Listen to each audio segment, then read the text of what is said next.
Hey guys, welcome to episode number 64. How is everybody doing? Yeah, good. I'm just thinking about if that time still works. Guys, I'm good. I'm good. Oh my days, this is gonna be another situation where Pabilo falls asleep and we're all waiting for him when it's time to I think record. last time he went to Reading, innit, or something. Oh yeah, he went to Reading last time. Yeah, I was thinking, who fell asleep, bro? Yeah, so he went, Yeah. he went to Reading. Mate, I was driving like 80 miles per hour on the highway and then get a message from you guys like, yo, we were recording. I'm like, what? I'm in gear 6, burning it down. Yeah, guys, I'm good. I'm well, man. I'm well. Looking forward to this conversation. Daniel's crafted a very nice agenda. So Very nice. let's see how Nah. This is gonna be tough. This is gonna be very tough with his internet. I thought Pete was joking at first. What about you, Daniel? How are you whilst we wait for? Yeah, I'm all good, thank you. I'm well. How are you coping on lockdown? This is now week, I guess by the time the listeners here, it's going to be week 3 of the lockdown. So how are you coping on the second lockdown? Been the same as has been the last 7 months. Nothing's really changed. Nothing's changed. For you guys, is there any pathway to going back to the office before the end of the year? Oh, no way.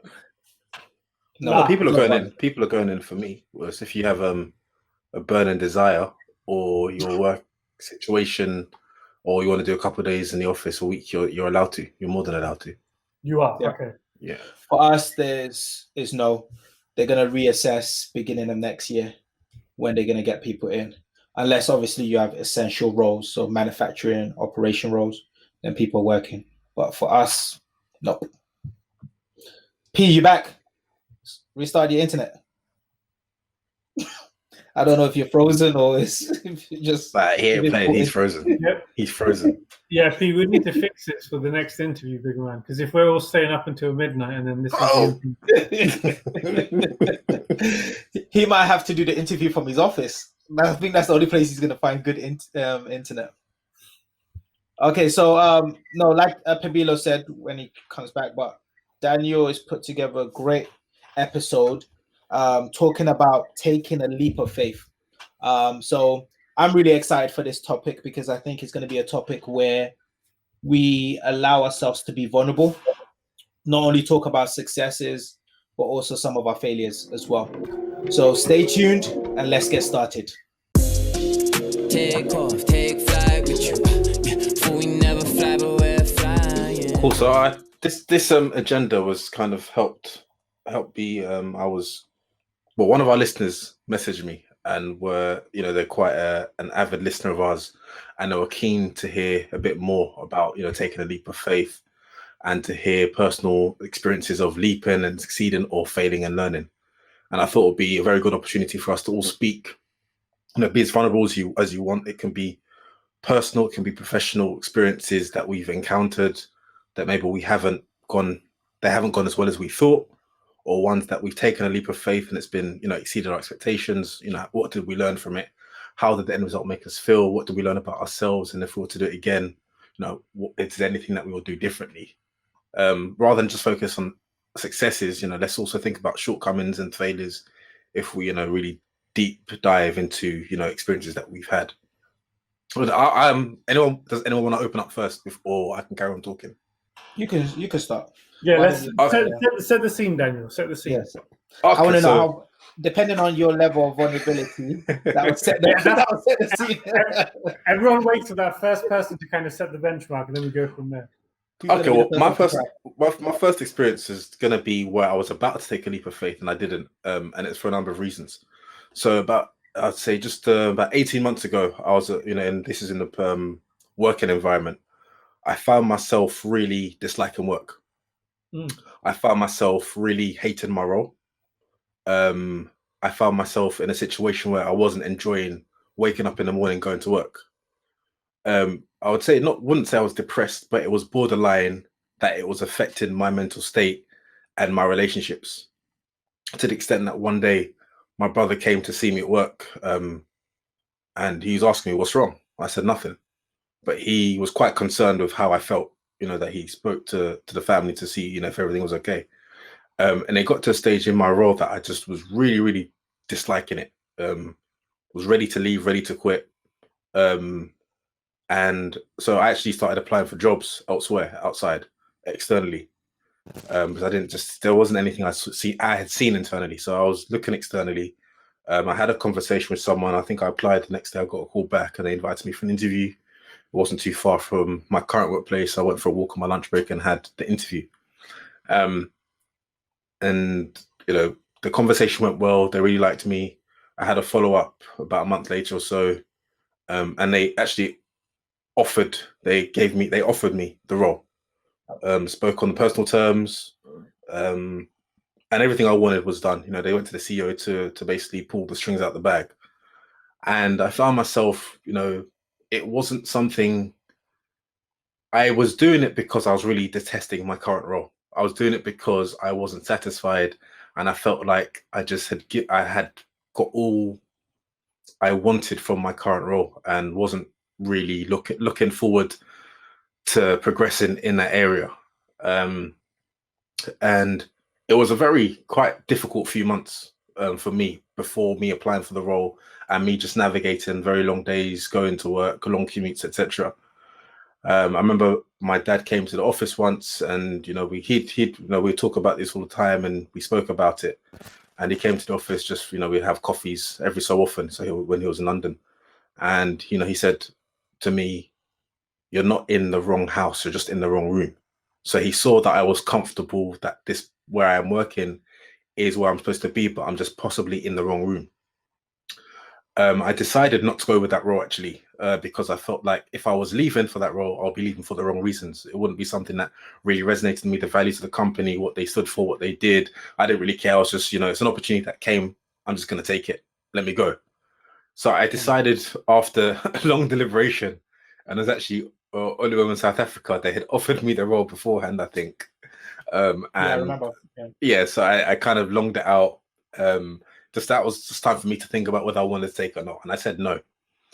And lo and behold, went back to work, back to the office. Of course, no one caught wind of this. No one knew about this. And even till today, no one really knows about this. And I started looking internally. And I had an honest, frank conversation with my manager at the time. And I said to him that I'm not enjoying my role. This was around like mid-year evaluations where we talk about performance, etc. And I told him, I'm not enjoying my role. And I was actually quite nervous before telling him I wasn't enjoying my role, because you don't really have those conversations with managers. I'm not enjoying my role. Okay, so if you're not enjoying it, what are you going to do? What's next? You don't want it to seem like there's a performance issue or anything like that down the line, that because they're not enjoying it now, their performance is going down. And he actually thanked me. He said, I appreciate your transparency. I appreciate your honesty and, sharing this with me. And he asked me, what is it I would like to do? Are there roles? Have I spoken to people? What can he do to help his network, my network, etc. And I started having conversations internally for roles that were of interest to me. And there was a role that was of extreme interest to me that I really loved, and till this day I really enjoyed. And I just had conversations with people in that team. I had conversation with the manager, and there weren't any roles available. It was just for me to get to know more about this role and what they did, etc. Because I'd only seen it from the outside in, and it's a very internal role. It's very specific, very precise, and people there aren't many offerings of this role. It's a very niche team. And about 6 weeks after, 4 weeks after I had the conversation, I said thanks to the manager. Said, "Oh, if any roles do pop up, please do let me know. I'm very interested." And about 4 weeks later, I get an alert on internal system that there's a opportunity in that team. They've advertised a role. I was like, damn. I was like, this is my lucky day. So I spoke to my manager. Well, I applied to the role. Then I told my manager I'd applied, because they get notifications anyway when you apply for an internal role. Spoke to people at the team again, tried to get more information, had an interview, went very well. Then I went to the next stage and final stage, which was the global head. And I was told, if she looks away, she's not engaging, don't worry, that's just how she is. She can be on her phone, she can be talking to someone, she can be typing, but she's listening and she's on her job, because she'll catch you off guard. And I prepared for that interview. Then they wanted just to do something another stage for me, which is to do a case study of some scenarios that the team do. And to be honest, you're not going to know these scenarios because you've never done it before, but they want to see your reasoning. Submitted that. I did that over a weekend. Submitted that on the Monday morning, and then I got feedback later in that week. And the guy said he wanted to talk to me. I was like, okay. So we went up to like a informal meeting room. We had a conversation, and he said it was a very difficult decision. You know, he said about 10 applicants. It came down to 2 people, you and someone else. And I'm thinking, oh, here we go. I ain't got it, because if you're having this conversation with me, I ain't got it. And he said to me that they liked me. I interviewed very well. The case study, I aced it. Did very, very well. That the only reason why they were giving this other person the role was because they were doing this role in a different region, and because they've excelled, they wanted to give them an opportunity to do it in a bigger market. Yeah. And I'm thinking, damn, if this person didn't apply, this will be my job. And bearing in mind, I'm currently hating my job, so this is I'd put all my eggs in this basket, thinking, yes, this is me. In like 3 days' time, I can be like, I'm out. I'm out. It's my role. And I'm not gonna lie, I was disappointed. I was extremely disappointed. Very, very disappointed that I didn't get the role, because I thought, if I don't get this role, this is the only job I want at the moment internally that I feel I can really add value and I can learn a lot from. And I know that the positions here come far and few between. And I'm thinking, damn, like, I don't know what I'm gonna do. Like, what am I gonna do? Because I don't want now to let this dishearten me and tail off, and I'm just doing a nosedive in performance, etc. And I thought, flip. So anyway, I carried on reluctantly. Just working, and then in December last year, actually, rather fortunate, a great project came on my plate in terms of my current position. The position I was hating, and a great project came onto my plate, which gave me great exposure to senior management, great exposure internally, also with a very, very big client, and with a number of major banks. And so it was a very high profile project. And to be honest, that kind of reignited the flame in me. And since then, I've loved my role. I think going into this year, I've really, really enjoyed it. So it was going from a place of really hating my role, getting a no from something that there was no feedback that I can improve on for next time, to now given something an opportunity which I took with both hands and thought, you know what, let me just do it. And it's been ongoing throughout the year, still ongoing now, and I've really, really been enjoying it. And it's funny because earlier this year, I think it was either April, might have been April or May, I get another alert. There's a role available for that same team. And I'm thinking, flip. And I'm thinking, flip. I remember I spoke to my dad. I was like, the role's become available again. But I said to him, I don't know if I want it. I said, I'm enjoying my role so much that I don't know if I want to move to this role anymore. This role, would allow me to travel every couple of months. But obviously, with COVID hit, it's not going to happen. And I was like, I'm not sure if I want the role. But I said, I'm going to apply anyway. I'll get to that bridge. When I get to that bridge, I can make a decision depending on what the outcome is. Apply for the role, get invited to an interview. It's the same manager. It's like one and final, the first and last stage of the process. No need to go to any further stages. I remember I'm sitting right here. I put on a shirt, got sweat patches on, and he's asking. We're having an interview, and he's asking me questions, and these questions differ to the first time around. I was thinking, right. I started thinking, I don't really need to prepare for this, but I did a bit of preparation. But the first time around, I did solid hours of preparation for that interview, that any question that came up, I would answer, but I still didn't answer anyway, because I still waffled. But this time around, it was like, okay, it was difficult because I knew I did so well last time. I didn't want to be complacent, but I wanted to kind of have the interview, but still put myself in good stead. And the thing is, he's so relaxed and so not informal, but he's relaxed, but then he can just take you for a question like, bam. And you're thinking, whoa, I wasn't expecting that. So we had the interview. A week later, time for he puts in a catch up in my calendar for feedback. And like he goes, Daniel, how are you? Fine. He goes, this is deja vu. I thought, oh, flip's sake, man. He said that straight away. I know what the outcome is. He goes, this is deja vu. I'm thinking, flip. He goes, you interviewed very well. There's no feedback for you. And he said, like, I didn't get it. There was one other person, because of the experience, because of the side of the business that is in. This person had, been in the company for, I think, 20 years, and so that's why they're successful. Not a number of reasons, of course, blah blah blah. And I'm thinking, and he said, we had the conversation, but this time I wasn't too disheartened. I was like, I don't mind. They even spoke to my manager, said, I don't even know if I want to apply. I'm going to apply, but I don't know if I get it. I don't know if I'll take it. And he goes to me and he said to me that the manager of this role in the team said to me, don't worry, you'll get it one day. And I thought, third time, it's either third time lucky or 3 strikes and you're out. Just forget about the role, big man.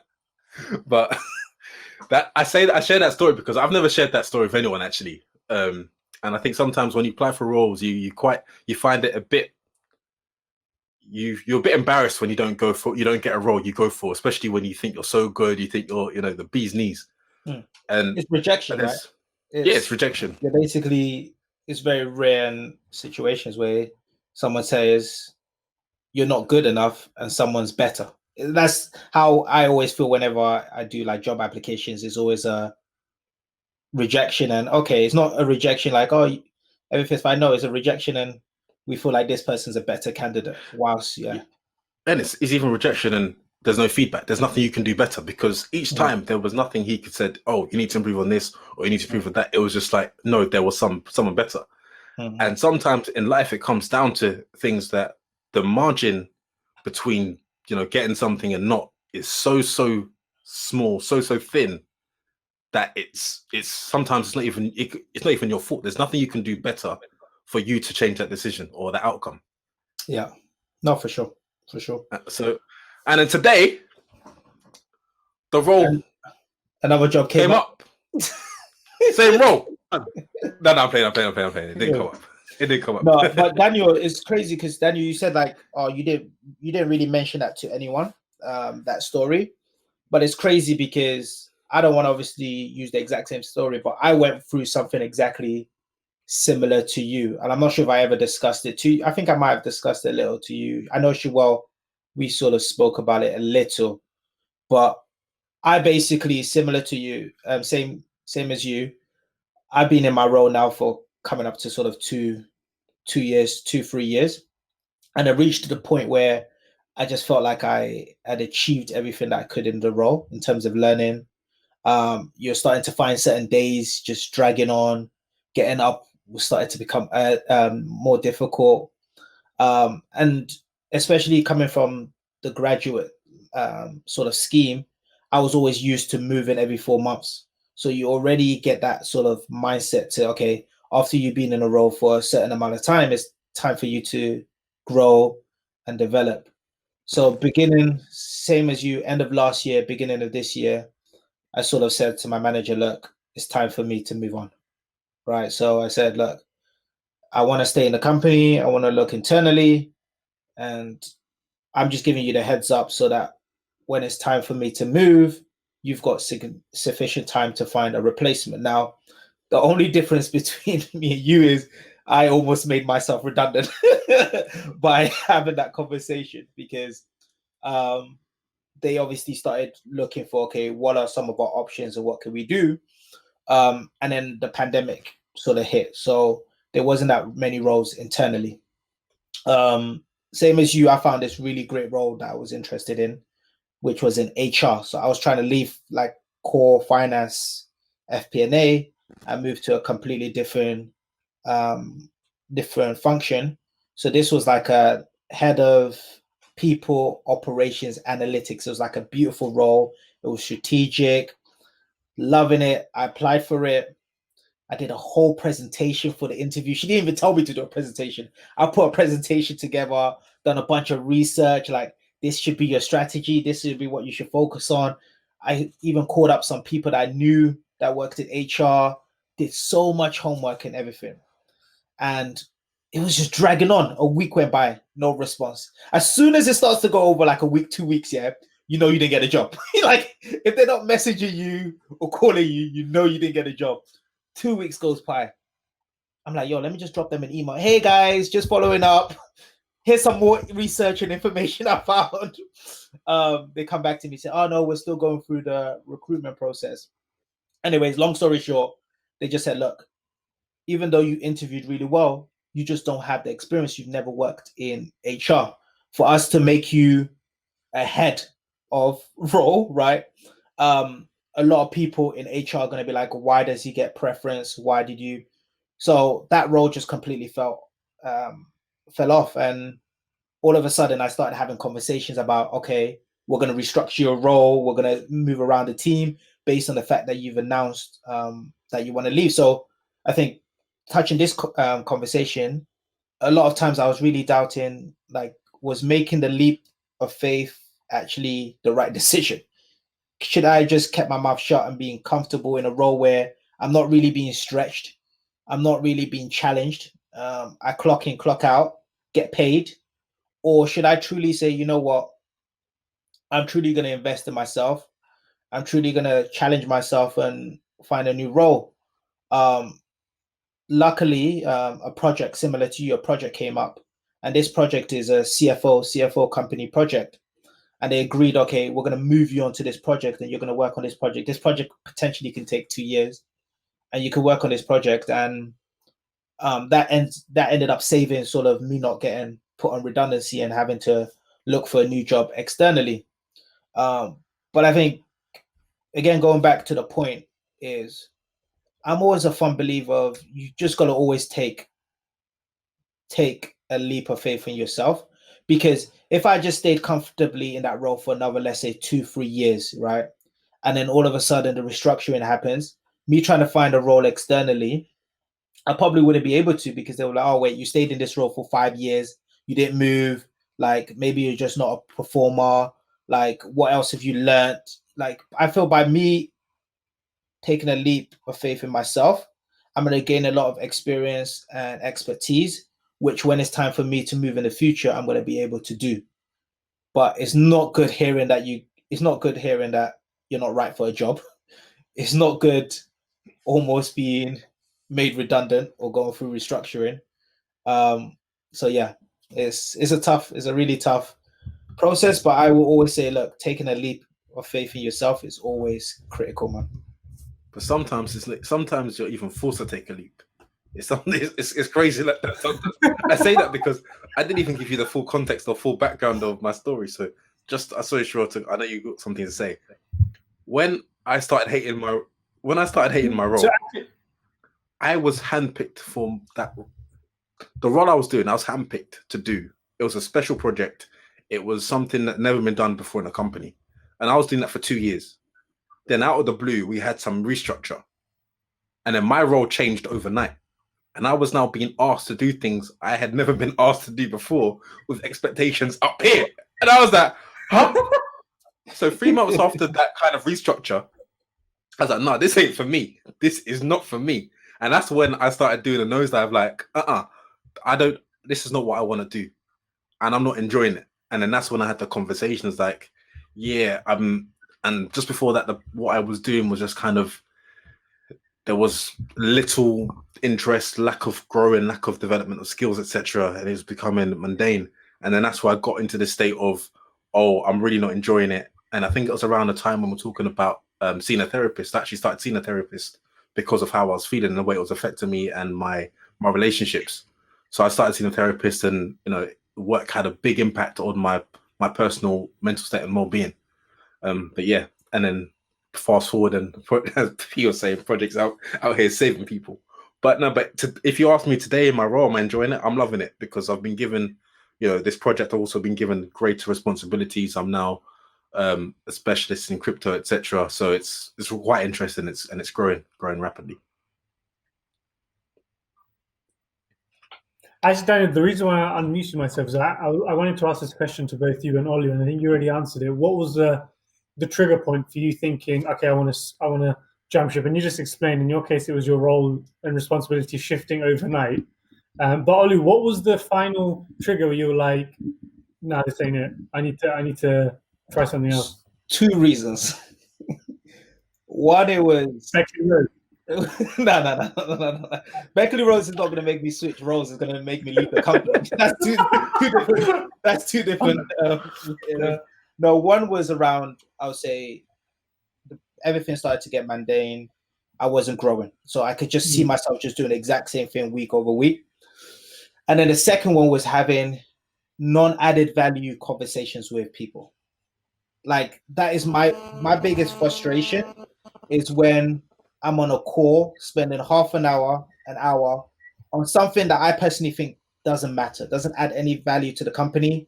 It feels like a repetition of something we talked about a week, 2 weeks ago. Even reached a point where I snapped on one of these calls where I actually snapped. Because I was on mute for most of the call and I unmuted and I was like, this is actually frustrating. I literally said, this is actually frustrating. And I was like, I feel like we've talked about this 2 weeks ago. I don't know why this is so complicated.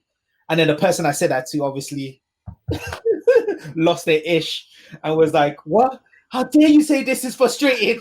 I remember this conversation. Yeah, it was so big because this was actually an executive, which I said, well, this is frustrating too. But it just shows that it reached a point where I was just not passionate about what I was doing and I just didn't feel like there was any added value. Yeah. What about yourself, Shua? What is your Pete? You go next. I'll go last. Nah, P's having a problem with his internet, which I think he needs to sort out. So I think maybe you should go next because P's struggling with that internet. Yeah. Maybe Shua, you can switch it and talk about like personal, maybe dating, relationships. Can you even Yeah, Pete, we can hear you just about. I think Shua, you're about to touch on some personal like relationships. Dating. Yeah, guys. So I'm gonna talk about relationships, right? When I took your first love, second love, and it didn't work out. So, are you being serious? Of course not. I'm always gonna start crying. There is no way I would share that on a podcast. No, actually, what I wanted to talk to you about, it's a bit annoying because my one is also work related. But there's two potential pathways which were triggered by one decision. So I remember speaking with you guys about 18 months ago, similar to Olu, where I had worked in finance roles and I had I felt like I saw what this role looked like in different countries, in different parts of the organization.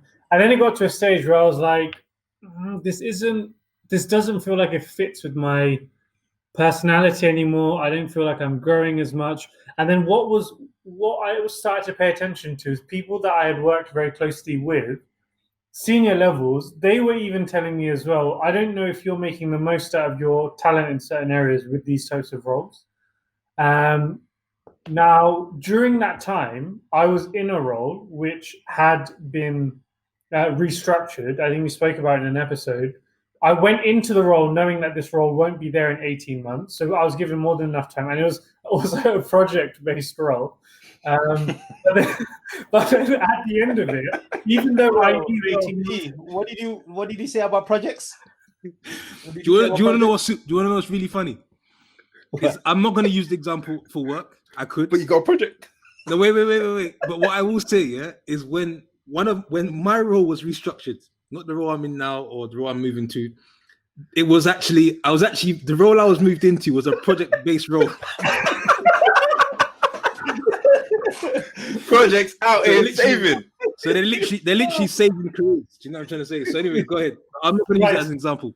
So basically, I got to the stage where I did this role for 18 months. I already knew beforehand going in it's an 18-month role. But anyway, it got to the 18 months. And then because it's the process, they gave me the letter to be like, all right, Shuel, as you knew, you're potentially exiting because of this role. Again, it's not because of you personally. It's because of the team, the structure, blah, blah, blah. But this is it. Here's the letter. Here's also what you would be potentially paid out. But we, of course, we want to keep you in the company. You're a top talent, blah, blah, blah, blah, blah, all the usual stuff. Then that's the first decision where I had to take, do I want to jump or not? And I was having a conversation with Pabilo about this very transparently. about whether all the property stuff was kind of bubbling on the side. And then with this potential payout package, it gives you enough of a runway where 12 to 18 months you're still kind of earning as if you would be in a job. So then it was really the question of, okay, cool. Do I jump? Do I jump now to go all in on everything else outside of work, or do I still wait and try and ride out this wave that I have within the company? Now, this is a conversation I had lots of back and forth about with myself, with some close friends. And then in the end, I concluded that this wasn't the right period to take that jump. So that was one thing. Now what I was the key factor? Like, was it a zero? The key factor was on the property side, I felt like I was getting to grips with newer strategies, more advanced strategies, but I don't think I was at a stage yet where I could have taken the jump. If it was to happen now, I think I'm in a much better position than I would have been 12 to 18 months ago. This was actually just over 12 months ago. So that's where I was basically. Now, the first jump, which I didn't take, was do I leave the company or not? And this one I didn't. Now, the next question is, okay, if I'm not going to take the package, what would be the other options? Now, similar to Olu, I was looking at finance roles, wasn't getting as excited. And then I thought, okay, let me take the jump. I'm now 29. I've done this finance stuff. Let me try something a bit different. So then this now led to me taking this role now that I've been in for the last year in the Nordics. So that was a jump. There were moments where I felt, is this the right thing? You build up 7-8 years worth of equity, network, still within the same company, but in a particular function. And then it even concluded at the end where the group CFO, I told him that I'm thinking of jumping outside of finance to be on the more business side. And he actually said to me that naturally, I'm quite disappointed to hear that because I saw you as a future finance leader. So when he mentioned that in a conversation, in that split second, I was like, shit, am I taking the right decision here? Or is this like the wrong thing? But by then I took the decision, so I moved. Now, it's been a year. I've personally probably delivered more in the last year than I've ever done in the previous 7. Everything feels a lot more in tune with my skills, my capabilities than previously before. And I feel like I'm also able to help the team around me and also shine more. But then this is where the next jump happens, right? And this is where I've had a conversation with P recently. Now it's got to the stage where with this year role that I've done, again, more project-based, now I've got options of either moving into a business role or a finance role. And then actually in the last couple of months, there was an opportunity on the finance side for a very senior position, which was floated to me of if you wanted to come back into finance, this is a role that you could do. So then this kind of made me a bit, all these questions start coming up. Do I want to go back? Like, yes, I've really done well in the last year, but do I want to build on that or not? And then actually the conversations I had around this particular role on the finance function, I had conversations with people of different levels around the role. They all said that we can consider you and you'll be a good candidate. But then in the end, the one guy who was a decision maker for this role, he actually said to me that I'm asking for too much, that I need to show humility in the types of roles I'm asking for, that I'm way too inexperienced for this role, and just all of this stuff. And it was a bit of a rant that he was going on that. And he actually said that I need to do 1 year in another type of technical accounting role before he'd offer me this main role. In the end, and I haven't told Pabilo this, 2-3 weeks ago, I had decided, okay, I really like the role that I'm in, but I'm going to go back into finance because I'm comfortable. I know that area.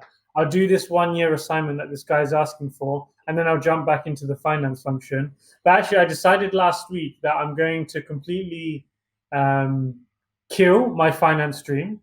I'm not going back into a finance role. I'm actually going to build on what I'm doing now and go into the business. So I realized Surprise.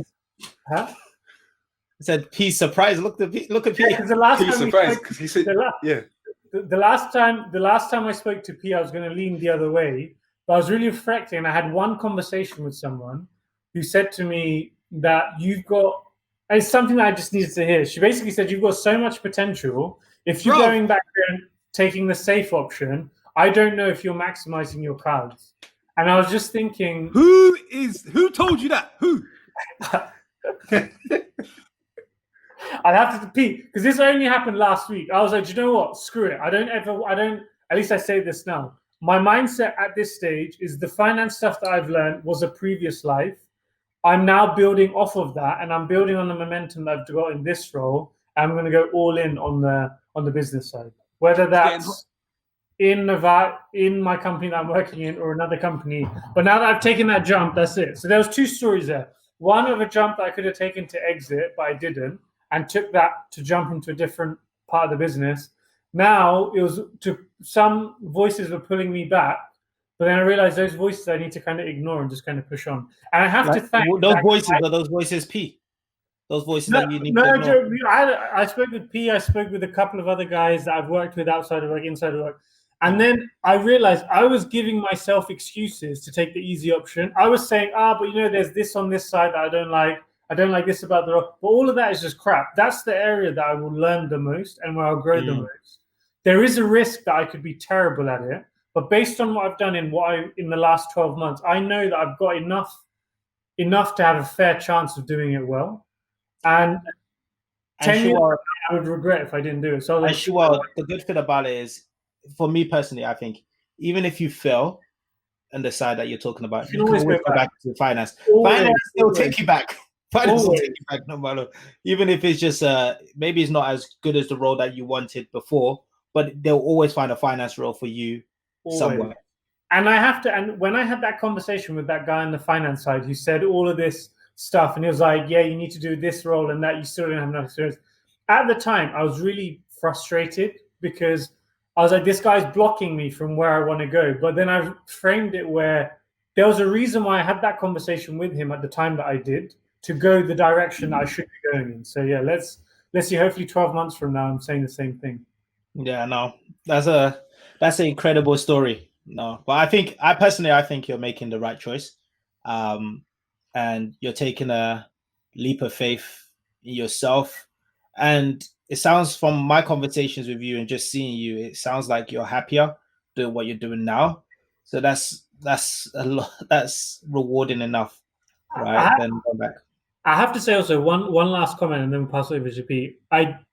Having the stuff that we have on the side definitely makes that decision a little bit easier, because if there was like no property stuff, nothing, then I might be taking the safer option. But because there's that kind of safety net that will continue to build on the side, it gives you that flexibility. Yeah, no, for sure. So unfortunately, P's internet's not strong enough to handle his experience. So I'm going to talk on his behalf. Yeah. So back in 90... the thing is, I probably like. Can you? What did Daniel say? Can you hear me now? Can you hear me? Yeah, Pete, you turn your camera off. So I have to turn my camera. We can't hear you. So I'll talk for P. No. So P, basically in 2008. What was the 2008 story? I'm playing. I don't know. But is it 2000? No, go ahead. No, I think so. I don't want to be the fourth person to narrate another example at work, because I think it's quite interesting that we've all had very similar stories. And I could actually add another story in my situation. I think I've been made redundant, I think 2 or 3 times now. So each time, you're really taking a leap of faith as to whether I'm going to move back to the UK, what role do I want to take next, and things of that nature. So I think you guys have covered that story well. The story that perhaps I did want to share, which is maybe not so much of a leap of faith, but it was more around failure and really sharing something which, to this day, when I think back, it's one of the reasons why I try to make the most of every single opportunity I have. And I'm going back all the way back to A levels. Yeah. And the reason being, the reason being is because like I couldn't have failed any harder than what I did. But what I saw was when you fail, how it can impact others. So maybe just to give a bit of background, everybody knows when you finish your GCSEs and then you then start working on A levels, the jump is significant. And so if you're not working from day one in terms of like going the extra mile and working harder, you're already having to play catch up. And so I didn't take basically my my AS levels very seriously. And I found out too late in the process. I think you start off with 4 ASs and then it drops down to 3. I think I basically had to do a number of retakes in the first year. I felt it, but I didn't think it was actually detrimental because I still had another year to go. I remember, I'll give you an example. This is how bad it was at one point. I remember revising for my retakes, having the exam on my retakes in the examination hall. Is accounts. Opening like the exam paper, looking at the question and just looking up, saying, "I'm not going to do this, man. I'm not going to make this." I think I had a tier or two. Yeah, and I said, "This ain't like I'm not going anywhere." You can laugh. It's okay to laugh. I have to be serious because I'm telling a story. But I was in the examination hall, and I remember saying to myself, "I've revised though. I've revised." And I'm looking at this exam paper, and I don't know how to, like, I'm thinking to myself, the teachers are crap. What we learning? All of these kind of things, right? So it's going downhill. It's a downward spiral. Go ahead, sure. Go ahead. You know the crazy thing about that, Pamela? The question was just probably like, "What's your full name?" No. Come on. Are you already struggling with that? Sure, go ahead. No, all Bro, what I was gonna say is, don't listen. Look, before you say your piece, yeah, guys, I kid you not, yeah. The look on my face was suffering. If you was in the hall, yeah, and you looked at my desk, I was like this.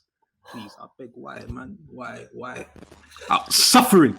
So, go ahead, sure, go ahead. So the reason why I just wanted to quickly interject is for some of the listeners who may not know, Pabilo and I, we worked very closely together in 2012 in the summer. And the thing is, I used to walk past his desk and he'd always be like this.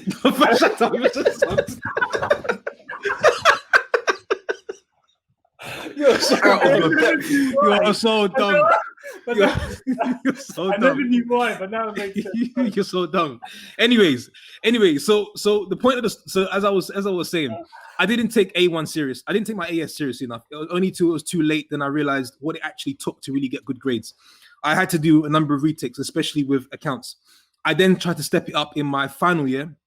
But if I'm being honest with you, I think I started the whole first 2 years on the back foot.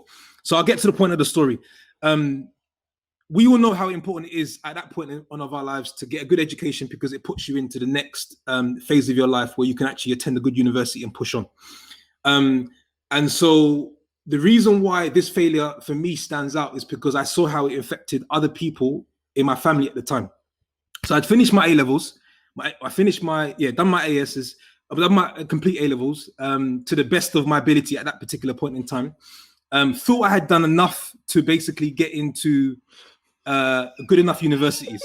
I had applied at the time. I had applied to Oxford Brookes, Brunel University, and another university, all to do business management. And in order to get into these degrees, I had to achieve, I think, 3 Bs, if I'm correct, 3 Bs. So what's that? That's 240 UCAS points. I think so, something along the lines. It's crazy, wild UCAS points, right? So I've completed. I think I've done relatively okay. I think because I've done better than my second year my first year in terms of revising. I thought I've given myself a good chance. The day of the releasing of the results, I remember we was on a family holiday, and just to give you an example, Brunel are asking for more than Oxford Brookes. So if Oxford Brookes say no, Brunel are gonna not even bother gonna consider me. And so on that day, I remember very clearly, I can even imagine it today, how frantic my mum was because I didn't know at the time, but in her eyes, her whole thing was, if I get you right, then the next 2 coming are going to be on a good track. But if you miss this step, then I think what you don't realize is that for the next 2, they only have you to look up to, right? And so I remember when I'm even shaking as I'm telling the story. I remember when they started to publish the results, I think Oxford Brookes had basically said, no, I think in the end, the final, so my nan had called my mum and said, yeah, I've just received the transcript. He's got, I didn't hear this, my mum heard this, right? But he's received 2 Ds and a C. So my mum, I kid you not, yeah? I remember looking at, I was on the couch and I remember looking at her while she was on the phone. this guy. I remember looking at let me let him laugh. Because the story's got a tale of two halves, isn't it? It's Daniel, let it out. Is that in front of his chair? I'll put myself on mute. Let it out. No, don't put yourself on mute. For the listeners, Daniel was laughing so hard he fell off his chair. My grandmother told my mother, I didn't know at the time, but on the phone, he got 2 D's and a C. Another thing maybe to add, which is why maybe you guys will find funny. Actually, if I say this, doesn't make my mum look so good, so I'll forget that part. Next, well, I can say it after. I'll say it next one. Okay, so I remember that when I was sitting there on the couch looking at my mum receive the news, she started to sweat and panic. And basically, with those results, it effectively meant that I wasn't going to get accepted to any of these universities, right? And so I think then at some point, Oxford Brookes had basically said, no, you didn't achieve the grades. Brunel, of course not. And then I can't remember the other university.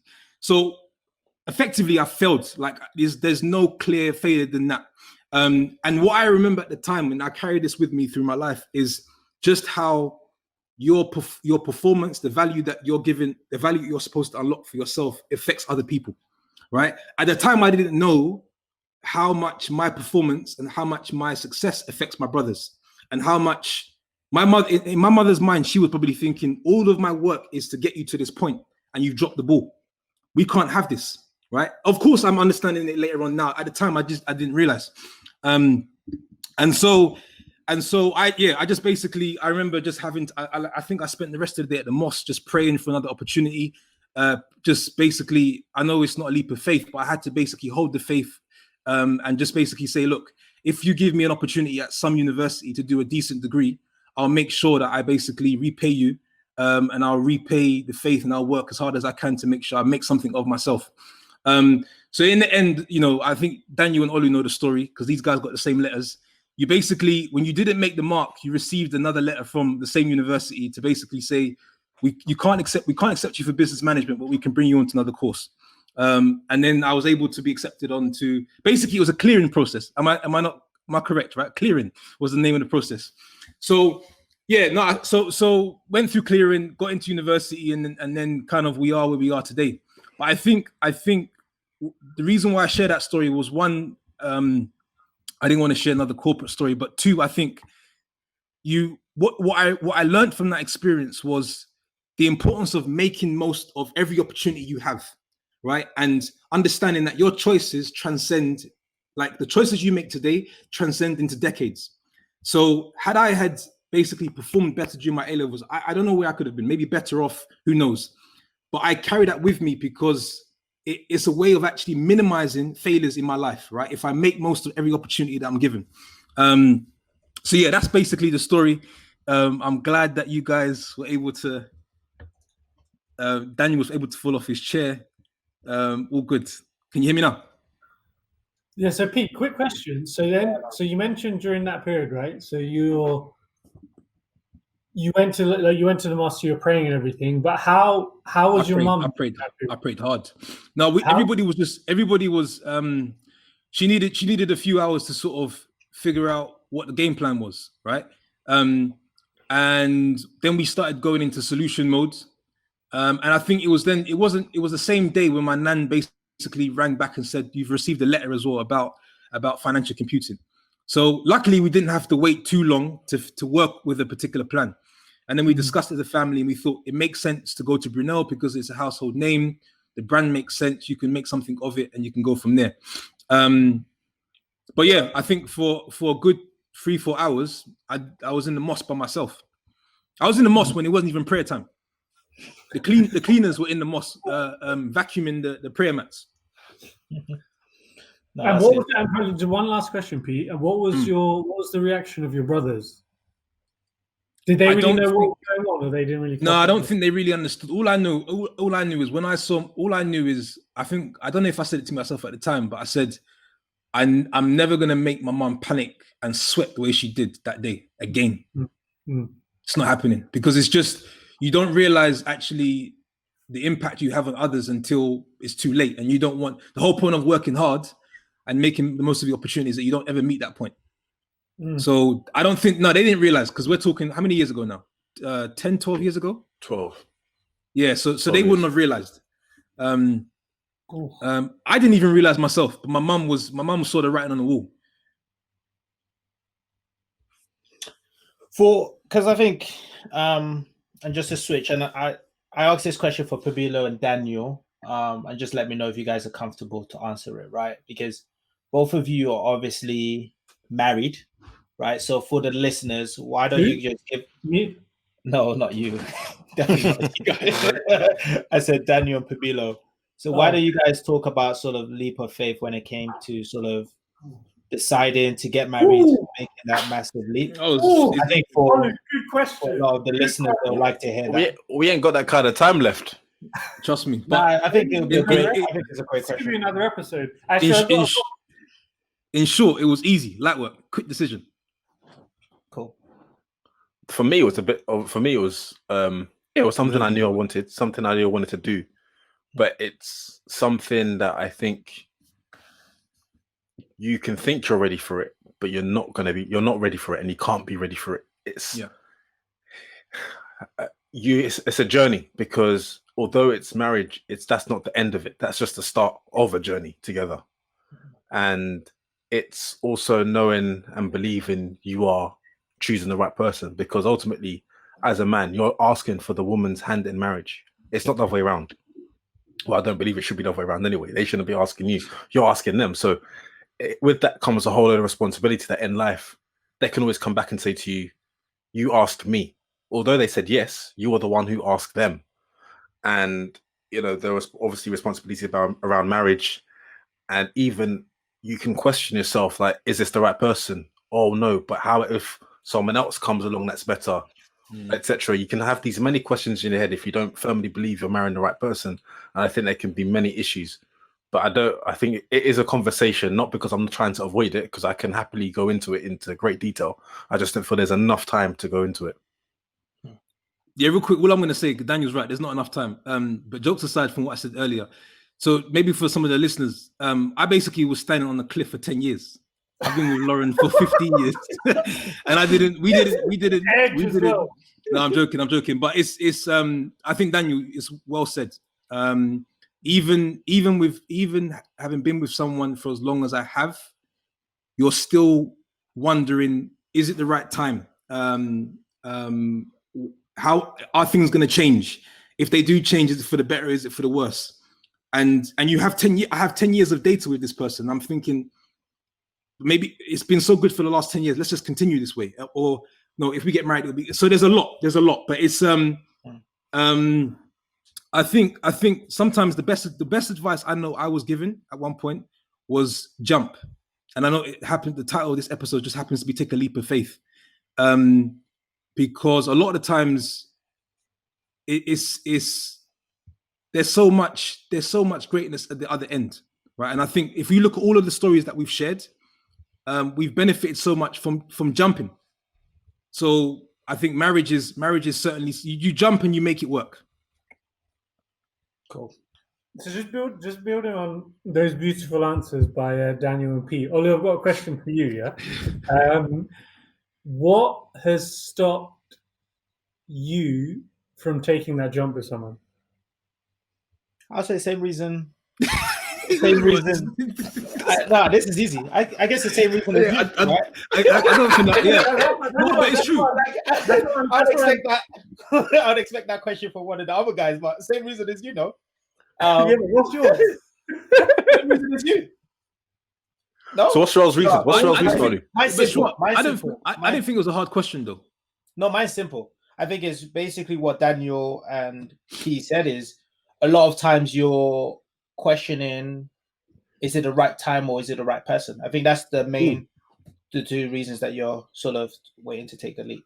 Can I just quickly, I wanted to just double down on what Daniel said, right? And this will always be a fact. And it's good for you and Olu and Shaw to know this. Yeah. It's a fact. Don't matter if you've been with someone for 10 years, 2 years, 15 years, when the time comes, you will never feel like you're ready. Ever. Yeah. You will never feel like you're ready. Yeah. So you just look at Shaw's face. So you literally That's why I spoke about the jumping and making it work, because and it's the same with your first child. You can do as much planning as you want, all of the finances, everything's still not ready. I still don't feel ready. So So Shua, what's your views about the first child? But Oli, you're avoiding Shua's I already question. answered this You question. didn't finish the question. Yeah, thank you, Daniel. Thank you. You didn't finish I answering. did answer it. I answered this straightforward. I said, based on what Pabilo and Daniel said, you ask yourself, is it the right time? And is it the right person? I think that's the main reason that stopped me from making that leap or jump is you always ask yourself, is it the right person? Is it the right time? Have you known the person long enough? I'll say those are the Okay, then, Olu, then sorry, just to ask that question then, and I don't want it to be like a long answer. Not that you're going to say a long answer, but what for you is the right time, or how do you know it's the right time? I think it's difficult because I would always say I would think the right time is a specific feeling, but you don't know what that feeling is. So it's not an easy question to answer shortly, right? Because if I knew that answer, then maybe I would say, okay, it's after I've known the person for X amount of time, after I feel this comfortable. I just don't know what that yeah, right maybe Daniel, maybe we can help these guys. What was it for you where you felt it was the right time? Because, what made you like what was the day where you came from dating to say, okay, you know what, this 2 months. 2 months. So why did you? How long were you guys together? You're being serious. We dated for 2 months. And I you proposed. No, sorry. We dated for 2 months, and then I knew. 7 months after we started dating, so 5 months after I knew, I proposed. 30 months later, we got married. But why did you know after 2 months? Because we had a friendship before. It was just a pure friendship that we had known. It was 4 years that we had known each other, but we didn't speak for those. We didn't speak like we weren't friends from day one till that point. We spoke on and off, infrequently. Sometimes weeks or months would pass, and then our friendship grew, and we got closer. Then we started dating, and because I had known her character, I knew who she was and what she had done. We're not trying to impress anyone because we're just friends. So as a friend, you're not trying to impress other person. It's just a pure friendship. And because I knew the character that she possessed, etc., without her trying to impress me, I knew the kind of person she was. And then we dated, and then I knew after we had taken that friendship to the next level, I knew she was the one I wanted to marry and spend my life with. What about you, P? What was I was just thinking as Daniel was talking. So in trying to keep it short. So how did I know? I'm thinking back now. How did I know that Lauren was the one? I think I reflected on the fact that I said, if you've been with someone for as long as I have, that's a rare unicorn. And there are so many times in that space where you could either break up or go separate ways, or there's a number of things that can happen. So you've made it this far. That means something. That's number one. And number two, I think there are moments in the relationship where you think to yourself, like, I would marry you for what you just did there. You showed me some loyalty, or you looked after me a certain way, or you supported me when you didn't have to.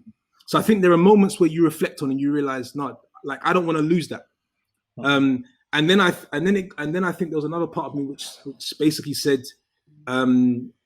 she deserves more. I don't know if the more is the wedding or whatever, but I just know she deserves more. She deserves the next level, whatever that looks like. So I think these are the reflection points that started to come. And she deserves better internet, brother. Sort that out. No, that was cold. Yeah, that was. See, look, he's out. What about you, Shua? Why? I know I shouldn't really be speaking on this because the guys are talking about marriage and when they felt their wife was the one. But just building on this, I wanted to get a sense check with you on this theory that one of my old managers said. She was a female lady, older, and she had like 2 kids, a family. And she gave me a theory about men and women when it comes to getting married, right? Her view was, when it comes to females, when they meet the right person, they're willing to marry that person at any point in their life. They can meet that person at 18, they can meet that person at 15, they can meet that person at 25, 27. But when it's the right person, they'll be like, okay, that guy's the one, I want to marry him. With guys, and again, this is very generalist. This was her theory. With guys, she said that men marry women at particular windows in their life when they are ready. So before that point, they could meet women who tick all the boxes, are perfect for them, but because it's not in the guy's window where he is ready to get married, it doesn't matter who it is. The guy will eventually just marry whoever is around during that window that he's getting ready to get married, whether that's at 21, 25, 35. It just depends on who's around at that time. That doesn't make the woman sound special. No, I can. Just because you're around. Just to say, this is a theory that was given to me by my female older manager. That was the theory. Can you hear me? Yeah, you can. Yeah, I can actually. I'm trying to keep an open mind, right? I can see how there is a lot of truth to that, because men we're more divas than them. Like we want to be set. We call it set. We want to be in the position. We want to have a lot of things going for ourselves. To then add another piece, or maybe at least that's the way sometimes it may feel. So I probably definitely looked at myself and thought I am where I want to be. I like what's going on, and I want to go to the next level. I wonder if actually would I have made the same move had I not achieved the personal success I had achieved. It would have been interesting. If I felt I was still trying to fight for my own success, would I have married? Sounds crazy, but I'm just putting it out there. To your point. But just to build on that, P, that window doesn't necessarily mean it's a window where there's a certain level of success. It's just a window when the guy thinks, okay, do you know what? I think I'm ready to do this now. That could be based on different factors, not necessarily just financial. I personally think that sounds. I personally think that sounds like. Can you wait? I personally think that sounds like Olu and Shuo straight. So I think what Shuo is saying is, P, when you lose your hair, and Shuo is when you lose all your options. When you lose all your options, then you're ready to settle down. Oh my god! I didn't say that. You need that edited out. 1 hour and okay. That's right. But thank you all for sharing the wonderful stories, experiences, and a great way to end. It's been quite I think we need quite comical. I think we need a full topic. I think we need a full topic on it. It'll be really interesting. I think taking what you said seriously, Shuo, I think one of the issues that us guys face maybe is that growing up, we're not automatically programmed to just look for marriage or focus on marriage, if that makes sense. And I feel like based on Disney and a lot of the ways women are like, okay, let's focus on this big day, right? And it's like sometimes we don't really talk to our friends, male guys, about, okay, when is the right time? When do you know you found the right person? When do you know if it's the right moment that you need to move forward? Yeah, I definitely think we need we should make it another episode. So thank you all for your wonderful comments, your input, and it's a nice. Well, I didn't think we'll go to that have that twist or go down that route towards the end. What twist? Nice what twist? My DTC? No. I'm talking about the personal touch in terms of marriage, etc. But I'm sure we can flesh that out into a full episode at a later stage. But thank you all for listening. We hope you found it encouraging, and we hope that if you find yourself towards the end of a cliff, you can take that leap of faith and reach the other side. And remember, take flight. Make sure you bend down low and you jump up high, and make sure your knees are strong so you can jump high. But if you've got any feedback for us, find us on Instagram at Take Flight Podcast, or email us at takeflightpodcast@gmail.com. Stay safe, stay well. God bless. Take off, take